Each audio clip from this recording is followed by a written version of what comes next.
Hello everyone, आज हम discuss करेंगे चैप्टर एयर अराउंड अस के कुछ एमसीक्यूज। तो इस वीडियो को एंड तक जरूर देखें। Hello friends, welcome to my channel digital e school. Let's start. तो हम स्टार्ट करते हैं। तो सबसे पहला क्वेश्चन क्या है? Which gas supports burning?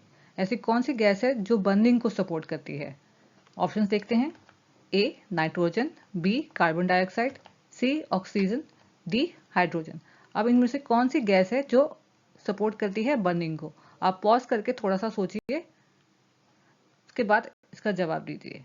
तो कौन सी गैस है जो बर्निंग को सपोर्ट करती है? ऑक्सीजन। ऑक्सीजन गैस जो है वो सपोर्ट करती है बर्निंग को। अब आगे देखते हैं next question. Next is the major component of air is. मतलब एयर हमें पता है कि मिक्सचर है गैसेस का, लेकिन कौन सी गैस है जो सबसे ज्यादा अवेलेबल है, मतलब जो सबसे ज्यादा इसका मेजर कंपोनेंट है, सबसे ज्यादा कॉम्पोजिशन है। तो देखते हैं options. A oxygen, B nitrogen, C carbon dioxide या फिर डी हाइड्रोजन। अब इसमें से कौन सी गैस है जो सबसे ज्यादा, जिसकी मेजर कंपोनेंट है एयर में? पॉज करके आप सोचिए, क्या है इसका जवाब? तो इसका आंसर है नाइट्रोजन। नाइट्रोजन गैस जो है सबसे ज्यादा क्वांटिटी में अवेलेबल है एयर में। इसका सबसे ज्यादा कॉम्पोजिशन है। मेजर कंपोनेंट कौन सी एयर का है? नाइट्रोजन का। अब देखते हैं आगे। Third question is which gas is essential for breathing? कौन सी गैस जो है एसेंशियल होती है ब्रीदिंग के लिए? हम जो ब्रीथ करते हैं, तो कौन सी गैस है जो एसेंशियल होती है हमारी ब्रीदिंग के लिए? मतलब हर किसी ऑर्गेनिज्म की ब्रीदिंग के लिए कौन सी गैस है जो सबसे ज्यादा एसेंशियल होती है? ऑप्शंस है A oxygen, B carbon dioxide, C nitrogen and D hydrogen. तो कौन सी गैस है जो एसेंशियल होती है ब्रीदिंग के लिए? आप पॉज करके सोचिए, फिर इसका जवाब दीजिए। तो कौन सी गैस एसेंशियल होती है ब्रीदिंग के लिए? A oxygen. ऑक्सीजन गैस जो होती है वो होती है एसेंशियल ब्रीदिंग के लिए। अब देखते हैं आगे। Next question is mountaineers carry oxygen cylinder while climbing mountain, why? अब जो माउंटेनियर्स होते हैं, जब वो माउंटेन को क्लाइंब करते हैं तो साथ में क्या करते हैं? ऑक्सीजन सिलेंडर लेके जाते हैं अपने साथ। जब क्लाइंब करते हैं माउंटेन्स को, तो आपने देखा होगा माउंटेनियर्स जो होते हैं वो सिलेंडर, ऑक्सीजन सिलेंडर कैरी करते हैं। क्यों करते हैं? देखते हैं options. As there is no oxygen at high altitude. मतलब फर्स्ट ऑप्शन क्या कह रहा है कि हाई ऑल्टीट्यूड, जब वो क्लाइंब करके ऊपर जाते हैं, हाई ऑल्टीट्यूड होता है ना, तो वहां पे जो है ऑक्सीजन नहीं होती है। B option, as there is deficiency of oxygen at high altitude. जब हाई ऑल्टीट्यूड पे जाते हैं तो वहां पे जो है ऑक्सीजन का लेवल जो है वो डिक्रीज होना शुरू हो जाता है। C option, oxygen keeps mountaineers warm. Mountaineers जो है इसलिए ऑक्सीजन कैरी करते हैं बिकॉज ऑक्सीजन उनको वार्म रखती है हाई ऑल्टीट्यूड पे। बिकॉज जब वो माउंटेन चढ़ रहे हैं, मतलब हाई ऑल्टीट्यूड पे जा रहे हैं, तो उनको वार्म रखती है। या फिर D option, oxygen is use for cooking. वो ऑक्सीजन इसलिए कैरी करते हैं क्योंकि उनको कुकिंग कर सके। आप जब माउंटेन्स क्लाइंब करते हैं तो एक दिन में तो हो नहीं पाता, तो वहां पे वो जाते हैं तो इसलिए वो कुकिंग कर सकें। तो कौन सा ऑप्शन है राइट? आप सोचिए, फिर इसका जवाब दीजिए। इसका आंसर है B, as there is deficiency of oxygen at high altitude. जैसे जैसे हमारा ऑल्टीट्यूड बढ़ता जाता है, हम माउंटेन क्लाइंब करते हैं, जब ऊपर जाते हैं तब क्या होता है कि ऑक्सीजन का लेवल जो है वो डिक्रीज होना शुरू हो जाता है। ऑक्सीजन का लेवल डिक्रीज होना शुरू हो जाता है, इसलिए जो है माउंटेनियर जो है साथ में ऑक्सीजन सिलेंडर ले जाते हैं कि वो इजिली ब्रीथ कर सकें, उनको ऑक्सीजन मिल सके, वो सर्वाइव कर सके। ठीक है, अब ये हो गया कंप्लीट। अब देखते हैं आगे। Next question is weather cock shows the direction of moving of a place. अब जो वेदर कॉक होती है वो किस चीज का डायरेक्शन शो करती है? ऑप्शंस देखते हैं। ए एयर, बी स्मोक, सी वाटर या फिर डी डस्ट। तो जो वेदर कॉक होती है वो किसका डायरेक्शन शो करती है? आप सोचिए, इसको पॉज करके फिर इसका जवाब दीजिए। वेदर को शो करती है डायरेक्शन एयर का।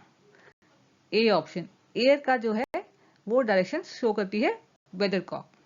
ठीक है, आगे देखते हैं। Next question is air is a और एन। तो एयर क्या है? अभी हमने कुछ एक दो क्वेश्चन पहले ही डिस्कस किया था कि एयर क्या होती है। ऑप्शंस देखते हैं। A compound, B element, C mixture या फिर D none of this.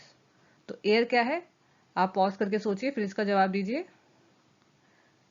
Air है मिक्सचर। ये मिक्सचर है गैसेस का, तो एयर इज मिक्सचर। ठीक है, अब देखते हैं आगे next question. Next question is the main source of oxygen gas is. तो ऑक्सीजन गैस का मेन सोर्स क्या होता है, मतलब ऑक्सीजन कैसे हमें अवेलेबल हो जाती है, वापस एयर में कैसे आती है? ए बर्निंग ऑफ फ्यूल से, बी रेस्पिरेशन से, सी एक्सक्रीशन से, या फिर डी फोटोसिंथेसिस से। तो इसमें से कौन सा ऑप्शन है जिसकी वजह से ऑक्सीजन गैस जो है वापस आ जाती है एयर में? अब ऑक्सीजन हम यूज करते हैं जब हम ब्रीथ करते हैं, जब बर्निंग होती है, जब मतलब बर्निंग को भी सपोर्ट करती है ना ऑक्सीजन, तो जैसे ऐसे ऑक्सीजन कंज्यूम हो जाती है तो वापस एयर में ये कैसे आती है, रिप्लेस कैसे होती है एयर में? कौन सा प्रोसेस है, इसमें से कौन सा ऑप्शन है जिसकी वजह से एयर ऑक्सीजन गैस जो है वापस एयर में आती है? आप इसको पॉज करके सोचिए। इसका जवाब है डी ऑप्शन, फोटोसिंथेसिस। जब फोटोसिंथेसिस का प्रोसेस होता है, फोटोसिंथेसिस क्या होते हैं, जब प्लांट्स अपना खाना बनाते हैं, तो फोटोसिंथेसिस के प्रोसेस में एक बायो प्रोडक्ट जो है प्रोड्यूस होता है, उसे हम बोलते हैं ऑक्सीजन। ऑक्सीजन होती है, वो भी प्रोड्यूस होती है और वो प्लांट जो है उसको एयर में रिलीज कर देते हैं स्टोमेटा के थ्रू। तो फोटोसिंथेसिस के प्रोसेस से जो है ऑक्सीजन गैस हमारे पास एयर में वापस आती है। तो मेन सोर्स क्या है ऑक्सीजन का? फोटोसिंथेसिस। अब देखते हैं आगे। Next question is we inhale air through are. अब हम एयर इनहेल कैसे करते हैं? तो देखते हैं options. A ear, B nose, C ice, या फिर डी नन ऑफ दिस। तो अब एयर जो है वो हम कैसे इनहेल करते हैं? पॉज करके आप सोचिए, फिर इसका जवाब दीजिए। हम एयर जो है इनहेल करते हैं अपने नोज से, बी ऑप्शन नोज। तो नोज के थ्रू जो है हम एयर को इनहेल करते हैं। ठीक है, अब देखते हैं next question. Next question is we feel suffocation if some material is burning in a closed room, why? अगर किसी क्लोज्ड रूम में कोई चीज जल रही है, कोई चीज बर्न हो रही है और आप वहां पे हैं, तो आपको क्या होगा? सफोकेशन महसूस होने लग जाएगी। मतलब जब वो चीज जल रही है उसके थोड़े टाइम बाद क्या होगा? आपको सफोकेशन महसूस होने लग जाएगी, सांस लेने में दिक्कत होती है। क्यों होती है? देखते हैं options. A due to excess of nitrogen gas, मतलब बर्निंग की वजह से क्या नाइट्रोजन गैस एक्सेस हो जाती है। B due to excess of oxygen gas, oxygen gas ज्यादा होने की वजह से सफोकेशन महसूस होती है। C due to excess of carbon dioxide gas, carbon dioxide gas जो है वो एक्सेस ज्यादा बढ़ जाती है इस वजह से। या फिर डी नन ऑफ दिस। तो पॉज करके आप सोचिए क्या इसका आंसर होगा। कि आप किसी क्लोज रूम में है और कोई चीज जल रही है, तो थोड़े टाइम बाद आपको क्या सफोकेशन महसूस होने लग जाती है, आपको सांस लेने में दिक्कत होती है। तो कौन सी गैस जो है वो ज्यादा हो जाती है जिसकी वजह से आपको सांस लेने में दिक्कत होती है? इसका आंसर है C option, due to excess of carbon dioxide gas. तो कार्बन डाइऑक्साइड गैस जो है उसका एक्सेस जो है बढ़ जाता है, उसकी वजह से हमें सफोकेशन महसूस होती है। क्योंकि जब कोई चीज जलती है, अब ऑक्सीजन गैस जो है बर्निंग को सपोर्ट तो करती है, मतलब जब कोई चीज जल रही है तो ऑक्सीजन वो कंज्यूम कर रहा है, लेकिन जब कोई चीज जलती है तो कौन सी गैस प्रोड्यूस होती है? Carbon dioxide. तो जब क्लोज रूम में कोई चीज जल रही है तो क्या हो रहा है? कार्बन डाइऑक्साइड प्रोड्यूस होती जा रही है, ऑक्सीजन तो कंज्यूम होती जा रही है और कार्बन डाइऑक्साइड जो है वो बढ़ती जा रही है। तो इसलिए कार्बन डाइऑक्साइड बढ़ने की वजह से हमें सांस लेने में दिक्कत होती है। ऑक्सीजन की वैल्यू, ऑक्सीजन की क्वांटिटी है वो कम हो जाती है, वो क्योंकि वो तो बर्निंग में जाती जा रही है, तो उसकी क्वांटिटी कम होने लग जाती है, तो हमें ऑक्सीजन मिलती नहीं है और कार्बन डाइऑक्साइड ज्यादा होने लग जाती है, तो इसलिए हमें सांस लेने में दिक्कत होती है, हमें सफोकेशन महसूस होती है। ठीक है, अब देखते हैं next question. Last question is the main source of carbon dioxide gas in air is. तो कार्बन डाइऑक्साइड का कौन सा मेन सोर्स है, मतलब कार्बन डाइऑक्साइड कैसे आती है वापस एयर में? ऑप्शन देखते हैं। A burning of fuels, B respiration से, सी ओनली ए ऑप्शन मतलब बर्निंग ऑफ फ्यूल्स, या फिर D both A and B. तो आप इसको पॉज करके सोचिए।